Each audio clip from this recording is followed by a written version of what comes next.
မင်းသားကြီးအမိတာပါကျမ်းရေးတဲ့ဆောင်းပါးလေးတစ်ပုဒ်ကောင်းလွန်းလို့မျှဝေပေးပါရစေအိမ်မှာချွေးမတယောက်ရှိတယ်တဲ့အိမ်မှုကိစ္စတွေအကုန်နိုင်နေစေခြင်းနဲ့သူများကိုပေးစားလိုက်တဲ့သမီးတယောက်ရှိတယ်အဲ့ဒီအိမ်မှာသူ့ကိုဖူးမှုတ်ထားစေခြင်းနဲ့ကိုလက်လျှောက်တော့ကကားမောင်းတဲ့လူကိုအပြစ်တင်မိတယ်ကိုကားမောင်းမြန်တော့လမ်းလျှောက်တဲ့လူကိုဆဲဆိုမိပြန်တယ်သူများစီမှာအလုံသမားလုံတော့ကအလုံရှင်ကိုစိုးတယ်ကတ်တယ်လို့ပြောဆိုခဲ့ဘူးတယ်ကိုအလုံရှင်ပြန်ဖြစ်တော့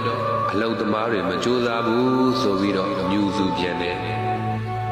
ကိုယ်တိုင်ဈေးဝယ်တော့ကဆိုင်ရှင်ကိုအမျက်ကြီးစားတယ်လောဘကြီးတယ်လို့ပြောခဲ့ဘူးတယ်ကိုယ်တိုင်ဆိုင်ရှင်ပြန်ဖြစ်တော့ဈေးဝယ်ကြီးများလွန်းတယ်လို့ထင်မိပြန်တယ်အမှန်တော့ကျွန်တော်တို့အားလုံးမမားကြပါဘူးနေရာချင်းမတူတော့စဉ်းစားပုံချင်းမတူလို့ပါနေရာလဲပြီးတာစဉ်းစားတတ်ကြမယ်ဆိုရင်အားလုံးအစဉ်ပြေသွားပါလိမ့်မယ်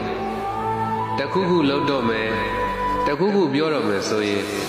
အဲ့လူနေရာခဏလောက်ဝင်ခံစားကြည့်ပါမင်းရင်ထဲမှာတခုခုမြင်လာပါလိမ့်မယ်သူ့ရဲ့လှုပ်ဆောင်ချက်နဲ့ငါရဲ့လှုပ်ဆောင်ချက်သူပေးဆက်မှုနဲ့ငါပေးဆက်မှုတူလားအဲ့လိုတွေတွေးတတ်လာတဲ့တနေ့ကိုယ့်ရင်ထဲကိုချင်းစာတရားရှိပြီးဘယ်နေရာမှာပဲနေ